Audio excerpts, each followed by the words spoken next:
Under december 2017 utförde vi dykningar på flera spännande vrak i Stockholms skärgård. Syftet med det var att samla in material för det nya museet som man planerar, som går under namnet Östersjöns skatter. Ett av vraken som vi förberedde här ligger på 30 meters djup och det kräver sina förberedelser både med lampor och kameror och dykutrustning för att man ska kunna dyka säkert men få med sig det material man behöver. Så när man sjunker ner i djupet så är det bara en mörk lina, så kommer man ner på vraket som i det här fallet Bodekull, som är en liten fregatt som sjönk 1678. Det är ett av världens bäst bevarade 1600-talsfartyg. Och ombord där så finns det hela utrustningar som speglar livet ombord. Och här har vi en muskötkolv, en kista och en kanon som fortfarande står i lavett, vilket är anmärkningsvärt. Däremot nere i lastrummen har vi inte gjort någon undersökning än så länge, så där döljer faktiskt skeppet sin lilla hemlighet.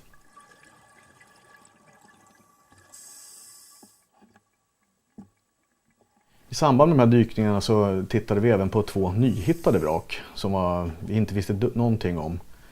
När vi kom ner på det här skeppet så ligger på 28 meters djup så stod masten fortfarande rakt upp. Det visade sig vara ett 2-däckat klinkbyggt fartyg som förmodligen var på 25 meter långt, vilket är väldigt stort.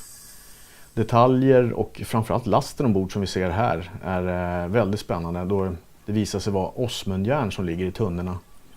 Och osmundjärn ville Gustav Vasa redan förbjuda på 1500-talet, men det slutgiltiga förbudet blev 1604.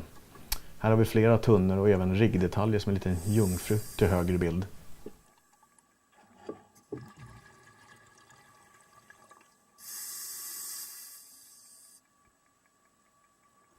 Och det andra fartyget som har hittats, som också är helt nytt, som vi inte heller kände till, visade sig vara riktigt häpnadsväckande.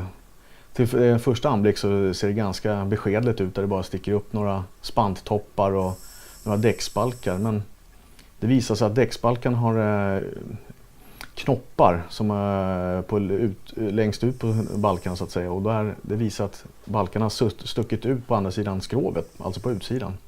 Och det är ett väldigt typiskt medeltida sätt att bygga fartyg på. Och när vi tittar då tillsammans med de här detaljerna så påminner det väldigt mycket om en väldigt känd kogg, en skeppstyp då som man hittade i Bremen, som kallas för Bremekoggen. Och den är daterad till 1380. Och nu när vi har det här fartygsfyndet där vi tror att faktiskt större delen av fartyget ligger dolt i dyn, innebär att förmodligen ligger last och besättningens tillhörigheter fortfarande ombord, vilket är helt unikt skulle jag påstå.